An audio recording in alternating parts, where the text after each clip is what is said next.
There are moments in life we cannot explain. Moments that feel older than our memories. A road you've never walked, but somehow recognize. A stranger you meet for the first time but feel like you've known forever. A dream that feels less like imagination, and more like a reminder. Some call it déjà vu. Some call it intuition. Some call it a glitch in the brain. But what if just for a moment we consider something else? What if the reason it feels familiar is because you've lived it before? Why we feel old memories.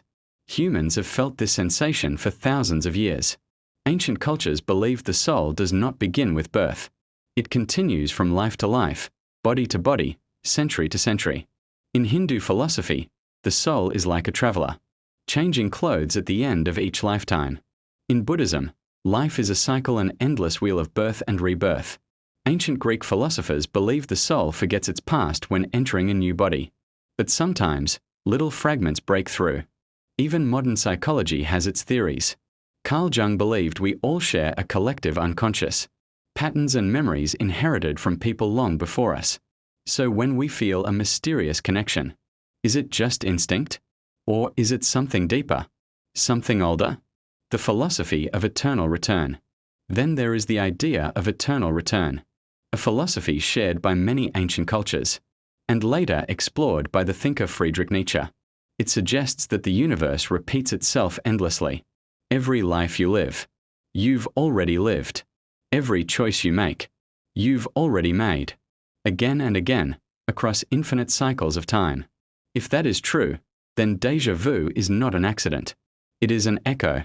A soft reminder from a life you lived thousands of times before. A whisper from a past version of you saying, I've been here. I've done this. I remember. The science side. Of course, science offers another perspective. When the brain processes information a fraction of a second too slowly, it can make the present feel like a memory. A simple delay. A tiny misfire. A glitch in the system. But here's the strange part. If déjà vu is only a glitch, why does it feel emotional? Why does it feel meaningful? Why does it feel like recognition, not confusion? Science explains the how, but it doesn't answer the deeper question. Why does it feel like truth? Real stories and case examples. Around the world, there are thousands of stories of people, especially young children, who remember details from lives they never lived.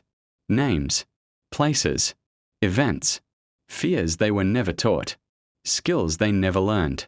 Researchers have documented cases where children describe cities they've never visited, people they've never met, and memories they shouldn't have. Some stories can be explained, some cannot. And in that mystery, something begins to awaken. Maybe the past isn't gone. Maybe it's simply waiting.